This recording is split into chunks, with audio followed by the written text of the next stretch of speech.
tous, j'espère que vous allez bien. Je vais vous parler donc dans ce club de lecture de 3 avis de lecture que sont La sœur à la perle de Lucinda Riley, La vie qui m'attendait de Julien Sandrel et La cour des mirages de Benjamin Dierstein.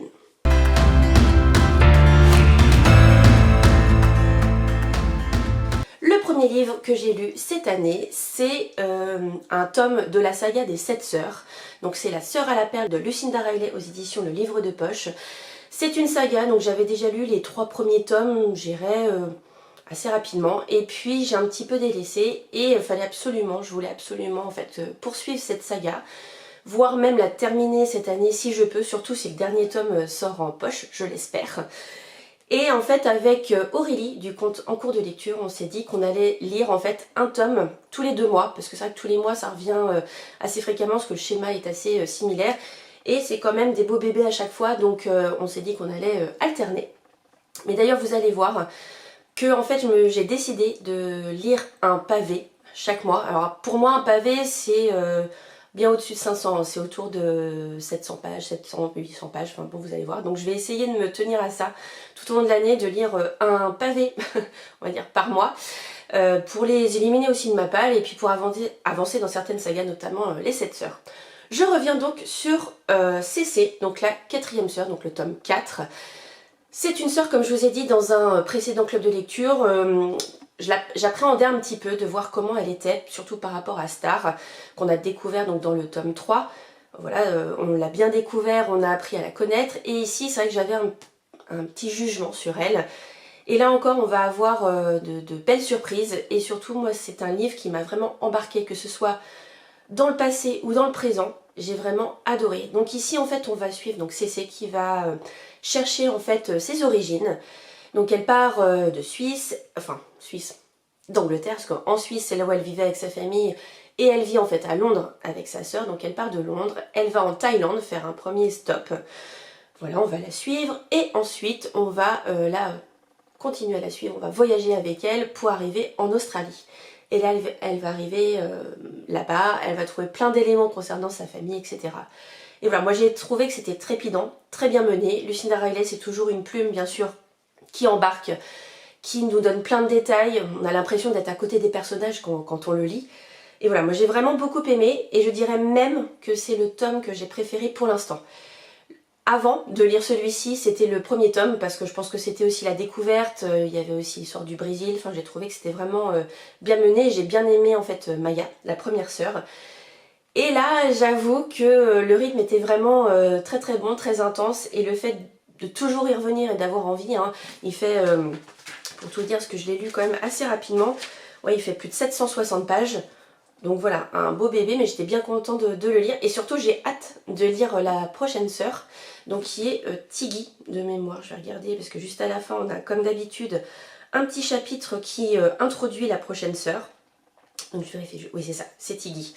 Donc la 5e sœur, donc j'ai hâte de voir, et donc ce sera au mois de mars. En tout cas, je ne sais pas si vous avez commencé en fait cette saga, mais voilà, si vous avez une envie, ben allez-y, ils sont presque tous sortis en poche, c'est-à-dire que le dernier, le tome 8, n'est pas encore sorti en poche, mais j'espère cette année. Mais en tout cas, voilà, vous avez déjà 7 tomes pour vous faire plaisir cette année. Et voilà, c'est avec plaisir donc je poursuivrai, et j'ai hâte de retrouver aussi Aurélie sur cette lecture commune. Ça se dévore, donc voilà. Si vous avez lu le tome 5, n'hésitez pas à me dire en commentaire ce que vous en avez pensé. Parce que voilà, moi ce sera en mars. Pas de spoil hein, bien sûr, mais juste me dire voilà si vous avez aimé ou moins bien, voilà. Mais en tout cas j'ai hâte de continuer, et j'espère aussi terminer cette saga. Donc voilà pour ce tome 4.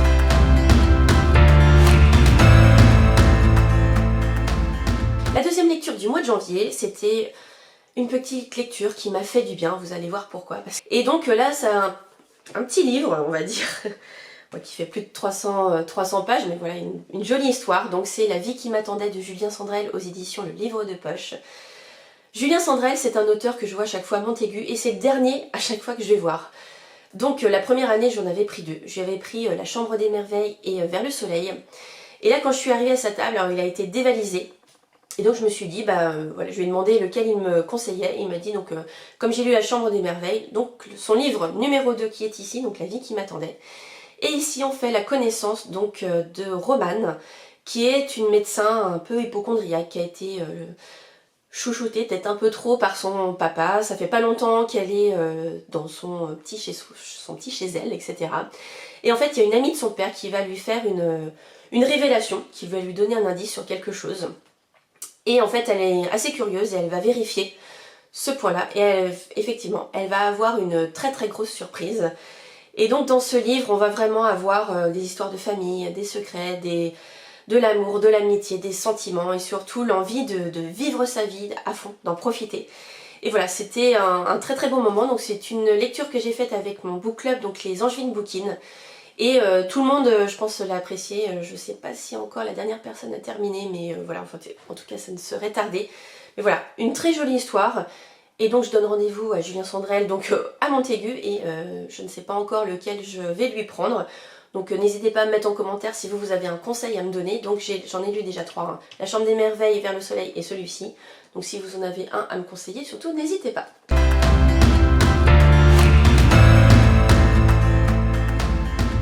Troisième lecture, et là vous allez dire, juste avant j'ai dit que j'allais lire un pavé par mois, et bien le mois de janvier sera, je dirais, une exception à la règle, parce que j'ai lu un deuxième pavé en ce début du mois de janvier, qui est La Cour des Mirages de Benjamin Dierstein aux éditions Point.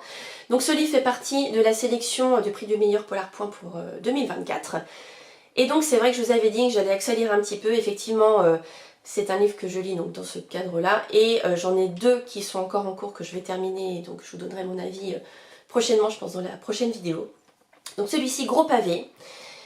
Et alors que dire? Je pense qu'il y a beaucoup de choses à dire sur ce livre. Par quoi je commence? Je vais commencer par les bémols, on va dire, on va commencer par le moins bien, entre guillemets. Déjà, gros pavé, plus de 800 pages, donc déjà c'est quelque chose qu'il faut, enfin voilà, on va prendre du temps pour le lire. C'est un livre qui a 800 pages, mais très peu de chapitres. Alors moi là, c'est vrai que ça commence à faire beaucoup. Pour vous dire, moi en général, quand je lis un chapitre, j'aime bien le terminer, puis je fais une pause à la fin du chapitre et voilà. Là, il y avait des fois où je faisais une pause intermédiaire parce que des fois, il y avait des chapitres qui étaient à plus de 60 pages. Donc, des fois, bah voilà, j'avais du mal à y aller, du mal à avancer. Deuxième bémol, et là c'est un bémol, je dirais positif et négatif entre guillemets. La plume.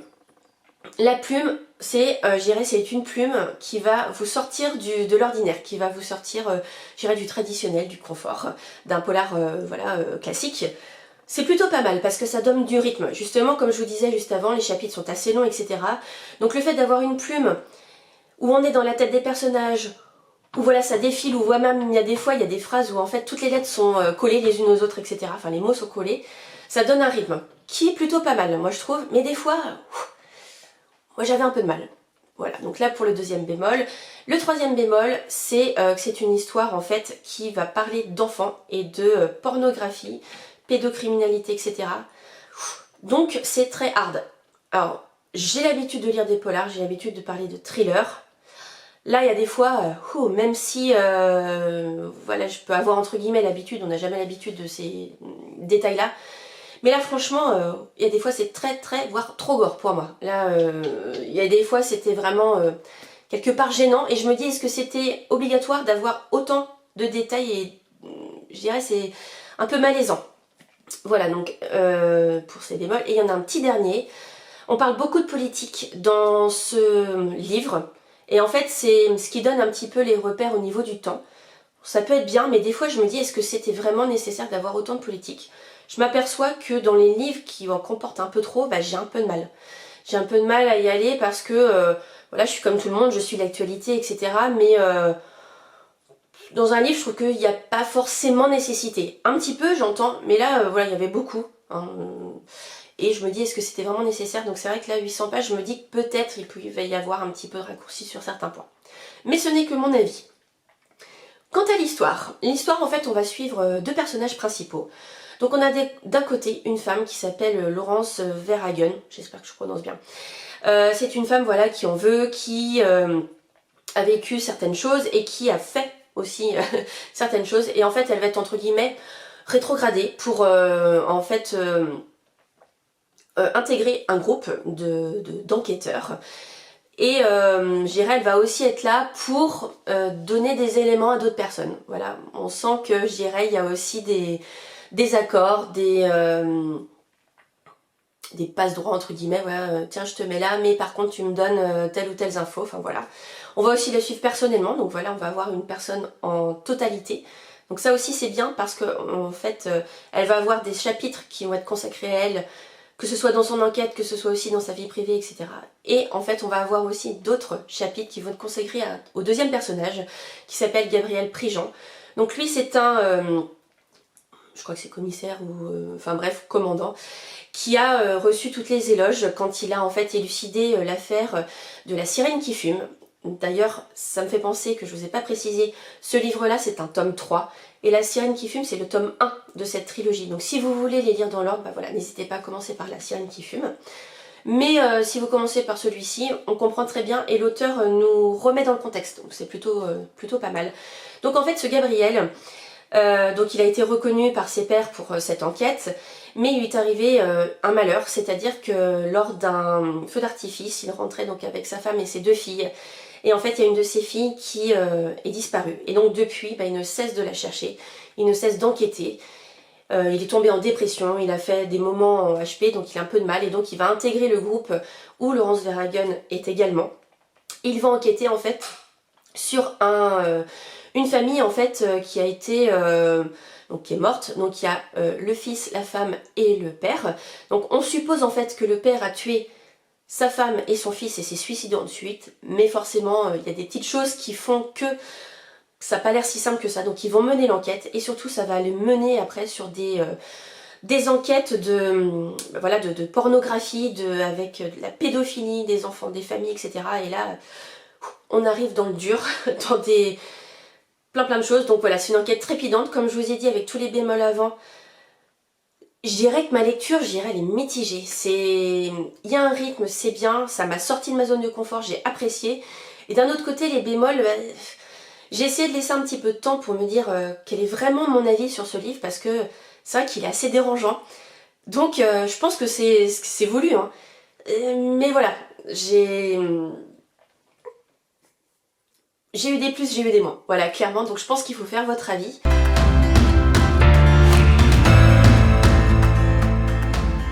Concernant mon avis final, je dirais, sur le prix du meilleur polar, donc il y avait 11 livres, j'en ai encore 2 à terminer pour vraiment tout boucler, pour vous donner mon avis final. D'ailleurs, ce sera donc ma prochaine vidéo qui sera consacrée au prix du polar. Donc je vous donnerai mon avis sur les 11 livres de la sélection. Et je vous révélerai pas pour le livre en fait pour lequel je vais voter, je vous donnerai mon top 3, déjà vous aurez une idée. Et peut-être que je ferai la révélation une fois qu'on aura eu la remise des prix, je pense auprès du livre qui a été lauréat. Mais pas avant, voilà, je veux laisser un petit peu de mystère parce que voilà, je pense que tant que c'est pas fait, vaut mieux laisser un peu planer le mystère. Mais en tout cas, je vous parlerai de tous ces livres dans une vidéo dédiée, je pense que ce sera la semaine prochaine, donc vous aurez tout ça. 3 avis lecture sur le mois de janvier pour l'instant. J'en ai d'autres qui arrivent, je pense pas que je vais atteindre entre guillemets mon quota de 8 livres pour le mois de janvier parce que voilà, j'ai déjà lu 2 pavés et je voulais absolument terminer aussi donc pour le jury du prix du meilleur polar point. Donc voilà, ça m'a un petit peu, j'irais bridé sur mes autres lectures, mais c'est pas grave, je suis très contente en tout cas de cette aventure. Je vous parlerai bien entendu des deux derniers livres pardon, donc dans ma vidéo donc, dédiée au prix. Et puis après, ben, bien sûr, on reprendra, je dirais, le rythme normal. Même si j'aime bien alterner avec des choses un petit peu spécifiques. Peut-être que je ferai des thèmes particuliers sur certaines vidéos ou des challenges comme l'année dernière. En tout cas, j'espère que vous avez passé un bon moment. Voilà, n'hésitez pas, comme d'habitude, à me mettre un petit pouce vers le haut ou un commentaire pour me soutenir. C'est toujours très agréable et je vous en remercie. Et puis en attendant, bah moi je vous souhaite de très bons moments lecture, une très belle journée et je vous dis à très bientôt.